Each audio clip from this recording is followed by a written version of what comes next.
Hey everybody, happy Blockheads Wednesday. Today is block 18 of group 2 of Blockheads 5, and our guest designer today is Rashida Coleman Hale of Ruby Star Society. So the Ruby Star Society designers, this is their first year designing with Blockheads, and we're thrilled to welcome them to the Blockheads program, and we're really excited that all of them are going to be designing for us. And this is Rashida's week, and she has designed this awesome stellar star for us. So this week we are diving into the world of applique. This is the first time we've done applique in this Blockhead series. It's been done in other Blockhead series, but this is the first time we're talking about it and using that technique in Blockheads 5.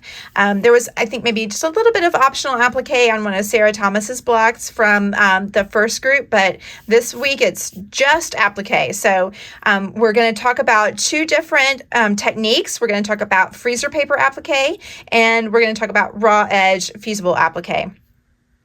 There are several different ways that you can construct this block, and we've got all the templates you need so that no matter which way you choose to construct the star, you'll have a template for it. So you can look at it as a couple different things. There's two 5-point stars, B and C. So we've got those templates. Then we also have this sort of teardrop star point shape. We've got that. So if you wanted to use those to make the ring of star points, you can do that. And then we have this 10-point star in the center here, and we've got a template for that as well. So your fabric cutting is going to depend on your construction method and, of course, what size you're making, but then also whether you decide to do raw edge applique or the freezer paper method of applique, and we're going to talk about both of those. On these 5-point star templates, you'll notice I have arrows here, and those indicate the grain, the straight grain of the fabric. So when you are tracing your template onto your fabric or adhering the template onto your fabric, just depending on your construction method, make sure that you trace that line so that you can have your template on the straight of grain. Now, all of the templates that we've included here are exact size. They are for raw edge applique. So if you decide you want to do the freezer paper method of applique, then when you trace your templates, or when you're putting the template onto your fabric, you're going to need to add that 1/4 inch seam allowance around your template. For my block, I decided to use a combination of applique techniques. I opted for using two fabrics and using the 5-point star, the B and C templates here, for freezer paper applique. And then I also wanted to have that 10-point star in the center, but I didn't want to deal with the seam allowance for cutting out that template. So I'm going to use Fusible interfacing and do raw edge applique for that center star on top. So let's talk about doing the freezer paper method of applique. This is a very popular technique, and you can find lots of great tutorials for this technique online. And in fact, I'm going to link in the video description a PDF by Joanna Figueroa of Fig Tree and Company. She loves this method. She calls it the starch method, and that's because we will also use a little bit of starch to help us achieve a nice sharp shape, but it does build on freezer paper. So I'm going to give you the highlights in this video, and I will link to some additional resources for you. So if you want to practice this or watch a slightly more in-depth tutorial, you'll have those references. But right now, let's just take a look at the broad strokes for doing freezer paper applique. As the name suggests, you can use regular freezer paper that you get at the grocery store, but I'm going to be using this Kim Diehl's Best Applique Freezer Paper in this video today. This is a great product that includes lots of pre-cut very nicely sized 8.5 by 11 pieces of, it's like freezer paper, so that if you wanted to print your templates onto one of these sheets, you can, or you can easily trace. It's nice and It's transparent enough that you can easily trace your shapes. So freezer paper has a matte side and a shiny side. So the shiny side you will iron down onto your fabric and it temporarily adheres to your fabric. And then you trace your shape for your applique on this matte side. So I've gone ahead and traced my shapes, and I made sure for this 5-point star that I put that grain line indicator on there so that when I'm ready to line this shape up, this template up onto my fabric, I can be on the grain. And then all I'll have to do now is cut these out. I'll cut them out on the line, and I'll add that 1/4-inch seam allowance on my fabric after it's ironed on, after the template is ironed onto my fabric. So now that I've ironed my template onto my fabric, I'm ready to trace some seam allowance lines onto my fabric, and then I can cut out my shape. So to trace my seam allowance, I'm going to use my Sewline Tailor's Click Pencil. This is my new favorite marking tool, y'all. This marks the fabric so easily. It feels a little bit like chalk, and it erases very cleanly, but it just is nice and bright. The lead comes in several different colors, and it really marks like a dream. So let me show you how we're going to add the seam allowances onto our fabric here. Okay, I've got my 1/4-inch line along the edge of my template, my star here, and it's easier if you just go one side at a time rather than, you know, going kind of point by point. If you just make the lines across here, it goes a little bit, I think it goes a little bit faster. So now that I've got a 1/4-inch seam allowance, I'll just take my marking pencil here and I'll just draw that line, and you can see it just marks so cleanly.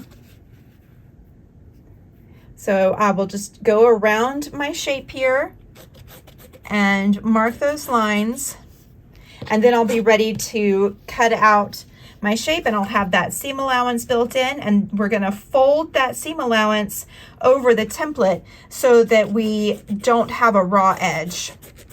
Okay, now I've cut my shape out with my 1/4-inch seam allowance, and I'm ready to fold these over to finish preparing my applique shape. So I'm going to start by snipping in these corners here. I want to snip right up to the template, just up to like, maybe leave like one thread so that I can easily fold my seam allowance. So it's okay, it feels scary to clip so close, but it needs to be able to have a really clean, sharp fold as close to the template as possible. So you want to leave like one little thread width. And I'm using my trusty Sewline snips. I love these. They're super sharp, and they're the best. They're my favorite. Okay, so now I'm ready to fold these over, and this is where we get the starch method in Joanna's reference to this technique, because we're going to use a little bit of starch, or in my case, I'm going to use my Easy Press pen and my Easy Press fabric treatment.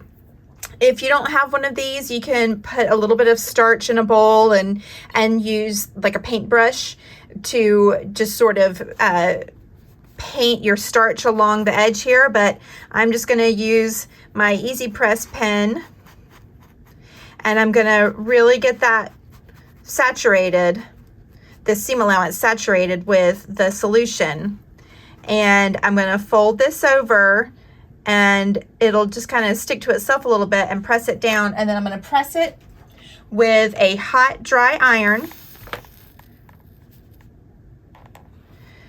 and that's going to set it. So now that one side is set, I'll paint the other side. Do the same thing, just use that starch or your Easy Press fabric treatment. And you see I have saturated the folded fabric from the first side. And I'm going to fold this over again, and I'll press it with that hot dry iron.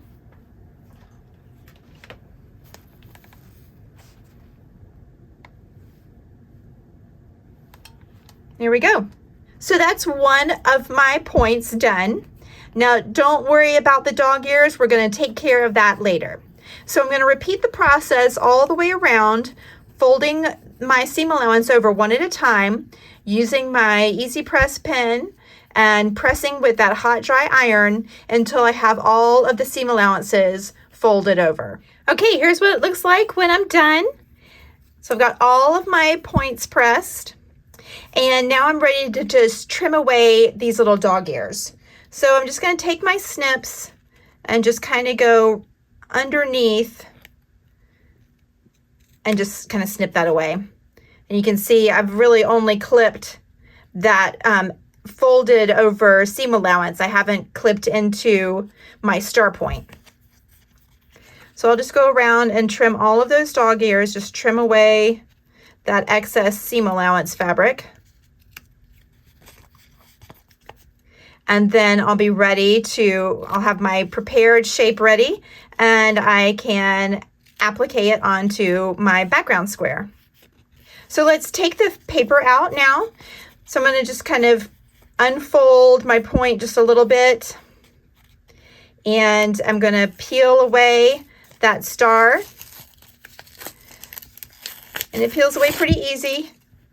And now I can just sort of fold these points back, and I'm going to give this another press just to reset everything one more time. I've taken out the applique paper and I have pressed my star one more time, and so my applique shape is all prepared and ready to put onto my background square. Look at how sharp my shapes are. That's awesome. So you get a really sharp, clean shape when you use the freezer paper technique. So now let's talk about how to add your applique shapes to your background. First, I want to find the center of my background square. So I'm going to start by folding it in half in both directions and just finger pressing it so that I can get the center. And I'll use that center to lay out my stars so that they're centered on my square.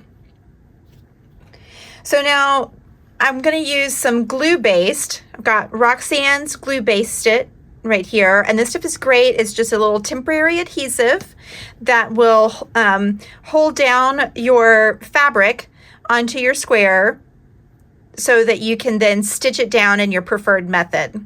So I'm going to find my center here, and I'll put a little glue-baste on and show you how that works.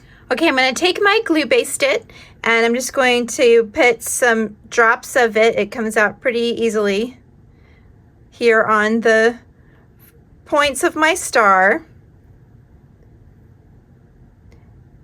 And that's going to help hold my star in place.